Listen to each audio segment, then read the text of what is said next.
Hi all, this is Dhanya. Social stratification എന്ന പേപ്പറിന്റെ introduction പാർട്ടാണ് നമ്മൾ ഇന്ന് കാണാൻ പോകുന്നത്. 110 ആണ് നമ്മളുടെ പേപ്പറിന്റെ കോഡ്. എന്താണ് സോഷ്യൽ സ്ട്രാറ്റിഫിക്കേഷൻ? എന്തൊക്കെയാണ് സോഷ്യൽ സ്ട്രാറ്റിഫിക്കേഷന്റെ ബേസസ്? സോഷ്യൽ സ്ട്രാറ്റിഫിക്കേഷനായിട്ട് റിലേറ്റഡ് ആയിട്ട് വരുന്ന കുറച്ച് കോൺസെപ്റ്റ്സ്, തിയറീസ്, ഇതൊക്കെയാണ് ഈ പേപ്പറിലൂടെ നമ്മൾ ഡിസ്കസ് ചെയ്യാനായിട്ട് പോകുന്നത്. 4 ബ്ലോക്കുകളിൽ 12 യൂണിറ്റുകളായിട്ടാണ് ഈ പേപ്പർ നമുക്ക് പഠിക്കാനായിട്ടുള്ളത്. ആദ്യത്തെ ബ്ലോക്കിലേക്ക് പോവാം. Introducing stratification. ഇതിൽ 2 യൂണിറ്റുകളാണ് മെയിൻ ആയിട്ടും വരുന്നത്. ആദ്യത്തെ യൂണിറ്റ് ആണ് ബേസിക് കോൺസെപ്റ്റ്സ്.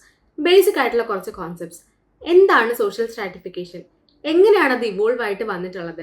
എന്തൊക്കെയാണ് അതിന്റെ മേജർ പ്രിൻസിപ്പിൾസ്? എത്ര ടൈപ്സ് ഓഫ് സോഷ്യൽ സ്ട്രാറ്റിഫിക്കേഷൻ നമുക്കുണ്ട്? അതേപോലെ കുറച്ച് കൺസെപ്ച്വൽ ആൻഡ് തിയററ്റിക്കൽ ആയിട്ടുള്ള അപ്രോച്ചസ്, വെബറിന്റെയും ഡാരൻഡോഫ് ആൻഡ് കോസറിന്റെയും കുറച്ച് അപ്രോച്ചസ്, അതേപോലെ ഫങ്ഷൻലെസ് തിയറി, ഡയലക്റ്റിക്കൽ തിയറി, ഇത്രയും കാര്യങ്ങളാണ് യൂണിറ്റ് 1 നമുക്ക് പഠിക്കാനായിട്ടുള്ളത്. രണ്ടാമത്തെ യൂണിറ്റ് ആണ് ബേസസ് ഓഫ് സോഷ്യൽ സ്ട്രാറ്റിഫിക്കേഷൻ. എന്തൊക്കെയാണ് സോഷ്യൽ സ്ട്രാറ്റിഫിക്കേഷന്റെ ബേസസ്? എങ്ങനെയാണ് നാച്ചുറൽ ഇന്നിക്വാളിറ്റീസ് സോഷ്യൽ സ്ട്രാറ്റിഫിക്കേഷന്റെ ബേസ് ആയിട്ട് പ്രവർത്തിക്കുന്നത്? വേറെ പലതരത്തിലുള്ള ബേസസ് എന്തൊക്കെയാണ്? അടുത്ത ബ്ലോക്കിലേക്ക് പോവാണ്. Block 2, theories of stratification. ഈ പേരിലുള്ളതുപോലെ തന്നെ ഈ ബ്ലോക്കിൽ വരുന്ന 4 യൂണിറ്റുകളിലും തിയറീസ് ആണ് പഠിക്കാനുള്ളത്.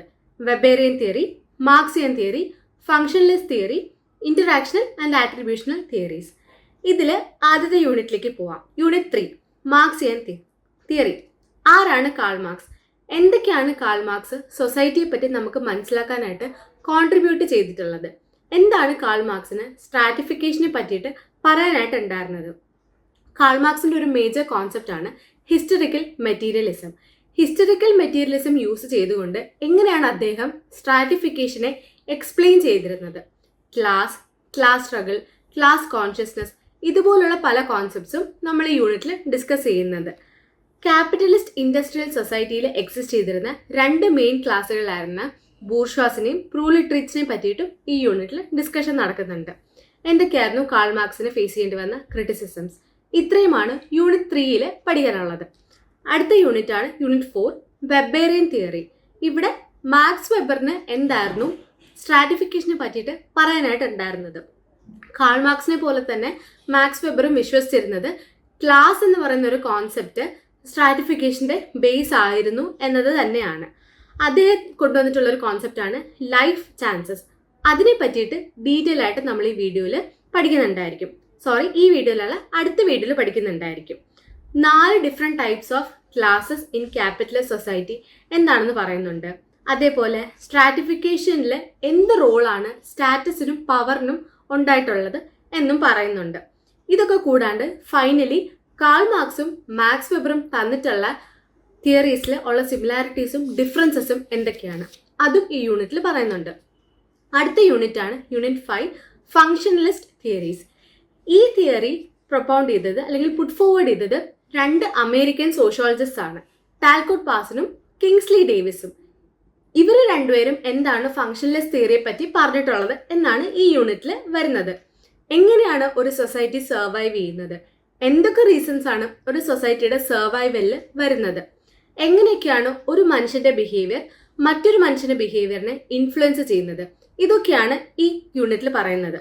ടാൽക്കോട്ട് പാസിന്റെ അപ്രോച്ച് പറയുകയാണെന്നുണ്ടെങ്കിൽ അദ്ദേഹം സോഷ്യൽ സിസ്റ്റം എന്താണെന്ന് എക്സ്പ്ലെയിൻ ചെയ്യുന്നുണ്ട്.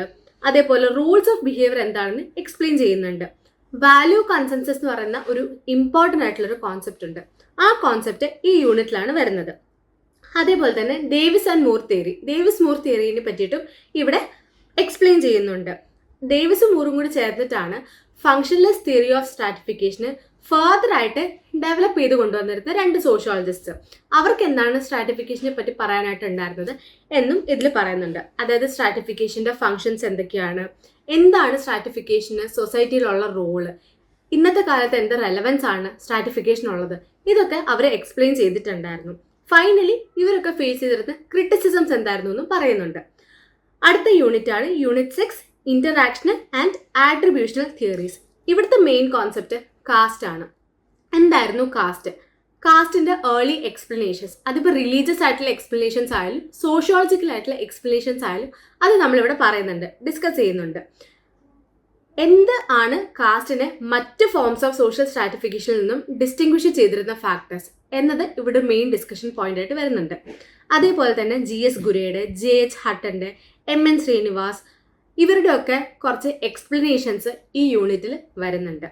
അതേപോലെ തന്നെ it explains how castes are ranked with respect to one another in a local empirical context. ഇന്ററാക്ഷണൽ theories എന്ത് ചെയ്യുന്നു എന്നുള്ള കാര്യമാണ് ഇപ്പം നമ്മൾ പറഞ്ഞത്. ഡീറ്റെയിൽഡ് ആയിട്ട് നമുക്ക് എക്സ്പ്ലെയിൻ ചെയ്യാം പിന്നീട്. അതേപോലെ തന്നെ FG Bailey, A Mayer, M Marriott, Louis Dumont ഇവരുടെയൊക്കെ എക്സ്പ്ലനേഷൻസും ഈ യൂണിറ്റിൽ വരുന്നുണ്ട്. പിന്നെ ഈ പറഞ്ഞ തിയറീസിൻ്റെ ഒക്കെ പെക്യുലാരിറ്റി എന്താണ് ഇതും ഇവിടെ നമ്മൾ ഡിസ്കസ് ചെയ്യുന്നുണ്ട്. അടുത്ത ബ്ലോക്കിലേക്ക് പോവാണ്. മൂന്നാമത്തെ ബ്ലോക്കാണ് ഐഡന്റിറ്റീസ് ആൻഡ് ഇൻഇക്വാളിറ്റീസ്. ഇവിടെ നമുക്ക് 3 യൂണിറ്റുകളാണ് പഠിക്കാനായിട്ടുള്ളത്. ആദ്യത്തെ യൂണിറ്റ് 7 കാസ്റ്റ് ആൻഡ് ക്ലാസ്. ഇവിടെ നമ്മൾ കാസ്റ്റിനെ പറ്റിയിട്ട് പറയുന്നുണ്ട്. കാസ്റ്റ് സിസ്റ്റത്തിന്റെ ഫീച്ചേഴ്സ് എന്തൊക്കെയാണെന്ന് നമ്മളിവിടെ ഡിസ്ക്രൈബ് ചെയ്യുന്നുണ്ട്. സ്ട്രക്ചറൽ ചേഞ്ചസിന് കാസ്റ്റിൽ ഉണ്ടാക്കാൻ പറ്റുന്ന മാറ്റം അല്ലെങ്കിൽ സ്ട്രക്ചറൽ ചേഞ്ചസിന് കാസ്റ്റ് സിസ്റ്റത്തിലുള്ള എഫക്റ്റ് എന്താണെന്ന് നമ്മളിവിടെ ഡിസ്കസ് ചെയ്യുന്നുണ്ട്. പിന്നെ കുറച്ച് concepts, caste as a normative system, caste as an empirical reality, caste elections, പിന്നെ കാസ്റ്റ്, മൊബിലിറ്റി ഇതുപോലെ റിലേറ്റഡ് ആയിട്ടുള്ള കുറച്ച് കോൺസെപ്റ്റ്സ് പഠിക്കുന്നുണ്ട്. ക്ലാസ് എന്താണെന്ന് പറയുന്നുണ്ട്. കാസ്റ്റ് ഹൈറാർക്കിയും ക്ലാസ് കോൺഫ്ലിക്റ്റും എന്താണെന്ന് ഡിസ്കസ് ചെയ്യുന്നുണ്ട്. ഇത്രയാണ് യൂണിറ്റ് 7 പഠിക്കാനായിട്ടുള്ളത്. യൂണിറ്റ് 8 വരുന്നതാണ് റേസ് ആൻഡ് എത്നിസിറ്റി. എന്താണ് റേസ്, എന്താണ് എത്നിസിറ്റി, അതാണ് ബേസിക് ആയിട്ടുള്ള കോൺസെപ്റ്റ്സ്. അതേപോലെ തന്നെ റേസിനെ ഒരു സോഷ്യൽ കൺസ്ട്രക്ഷൻ ആയിട്ട് ഇവിടെ എക്സ്പ്ലെയിൻ ചെയ്യുന്നുണ്ട്. എങ്ങനെയാണ് റേസ് ഒരു സോഷ്യൽ കൺസ്ട്രക്ഷൻ ആയിട്ട് വരുന്നത്. അതേപോലെ തന്നെ റേസിസം എന്താണ്, എത്നിസിറ്റി എന്താണ്, എത്നിസിറ്റിയുടെ ഡെഫിനിഷൻ, ഹിസ്റ്ററി, ഏർലി കൺസെപ്ഷൻസ് ഇതെല്ലാം വരുന്നുണ്ട്. എത്നിസിറ്റിയുടെ മേജർ എലമെന്റ്സ് എന്താണ്, ഇതൊക്കെ ഇതിൽ ഡിസ്കസ് ചെയ്യുന്നുണ്ട്.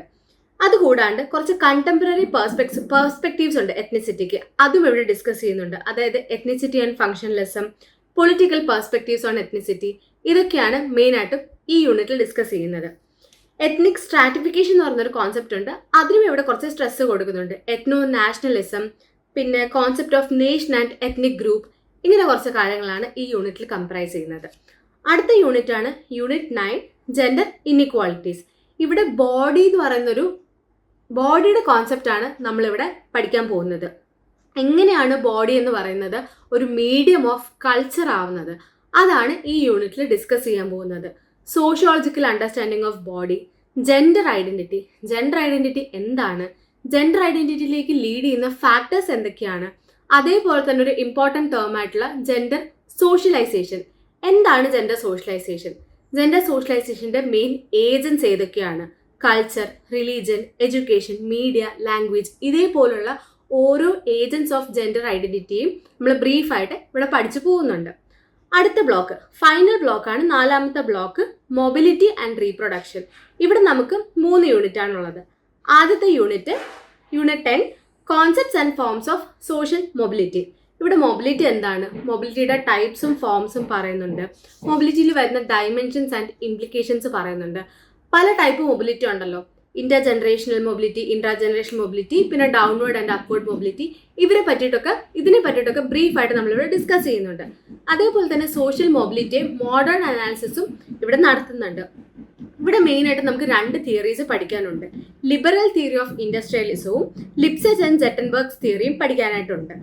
അതേപോലെ സോഷ്യൽ മൊബിലിറ്റി പഠിക്കുമ്പോൾ ഉണ്ടാവുന്ന നമ്മൾ ഫേസ് ചെയ്യുന്ന പ്രശ്നങ്ങൾ എന്തൊക്കെയാണ് അല്ലെങ്കിൽ ബാരിയേഴ്സ് എന്തൊക്കെയാണ്, അതും ഈ യൂണിറ്റിൽ ഡിസ്കസ് ചെയ്യുന്നുണ്ട്. സെക്കൻഡ് ലാസ്റ്റ് യൂണിറ്റ് ആണ് unit 11 factors and forces of social mobility. ഇവിടെ മൊബിലിറ്റി അഫക്റ്റ് ചെയ്യുന്ന ഫാക്ടേഴ്സ് ആണ് നമ്മൾ ഡിസ്കസ് ചെയ്യുന്നത്. ഡെമോഗ്രാഫിക് ഫാക്ടേഴ്സ് ഉണ്ട്, talent and ability, elite theories, change in the social environment. ഇത്രയും കാര്യങ്ങളിലൂടെ നമ്മൾ സോഷ്യൽ മൊബിലിറ്റി അഫക്റ്റ് ചെയ്യുന്ന ഫാക്ടേഴ്സ് എന്താണെന്ന് പഠിക്കും. മൊബിലിറ്റിക്ക് ഉണ്ടാവുന്ന ബാരിയേഴ്സ് എന്തൊക്കെയാണ്, മാർക്സിസ്റ്റ് വ്യൂവിലൂടെ നമുക്കത് പഠിക്കാൻ കഴിയും ഈ ഒരു യൂണിറ്റിൽ. അടുത്ത ഏറ്റവും ലാസ്റ്റ് ആയിട്ടുള്ള യൂണിറ്റ് ആണ് യൂണിറ്റ് 12. ഇവിടെ കൾച്ചറൽ ആൻഡ് സോഷ്യൽ റീപ്രൊഡക്ഷൻ ആണ് ഈ യൂണിറ്റിന്റെ പേര്. ഇവിടെ എന്താണ് പറയുന്നത്, ക്ലാസും കൾച്ചറും എങ്ങനെയാണ് സോഷ്യൽ സ്ട്രാറ്റിഫിക്കേഷന്റെ ഫോം ആയിട്ട് മാറുന്നത്, എന്തൊക്കെ റോളാണ് ക്ലാസ്സിനും കൾച്ചറിനും സോഷ്യൽ സ്ട്രാറ്റിഫിക്കേഷനിൽ പ്ലേ ചെയ്യാനായിട്ടുള്ളത്. അതേപോലെ കൾച്ചറൽ ആൻഡ് സോഷ്യൽ റീപ്രൊഡക്ഷന്റെ കോൺസെപ്റ്റ് എന്താണ്, കുറച്ചധികം കോൺസെപ്റ്റ്സ് ഉണ്ട്. മാർക്സിസ്റ്റ് ട്രഡീഷൻ, ഡർക്കിയൻ ട്രഡീഷൻ, ഗാർഫിങ്കലിന്റെ ഒരു ട്രഡീഷൻ ഉണ്ട്, അതാണ് എത്നോ മെത്തഡോളജിക്കൽ ട്രഡീഷൻ. സ്ട്രക്ചറൽ ട്രഡീഷൻ, പിന്നെ ബോർഡ്യൂൾ പറയുന്ന കുറച്ച് അപ്രോച്ചസും വരുന്നുണ്ട്. ഇത്രയുമാണ് യൂണിറ്റ് 12 പഠിക്കാനുള്ളത്. ഇത്രയും കോൺസെപ്റ്റ്സും തിയറീസുമാണ് ഈ ഒരു പേപ്പറിൽ നമുക്ക് ഹോളായിട്ട് പഠിക്കാനായിട്ടുള്ളത്. അടുത്ത ക്ലാസ്സിൽ നമുക്കിതിനെ പറ്റിയിട്ട് ബ്രീഫായിട്ടും ഡീറ്റെയിൽ ആയിട്ടും ഒക്കെയുള്ള എക്സ്പ്ലനേഷൻസ് നമുക്ക് പഠിക്കാൻ പറ്റുന്നതായിരിക്കും. താങ്ക്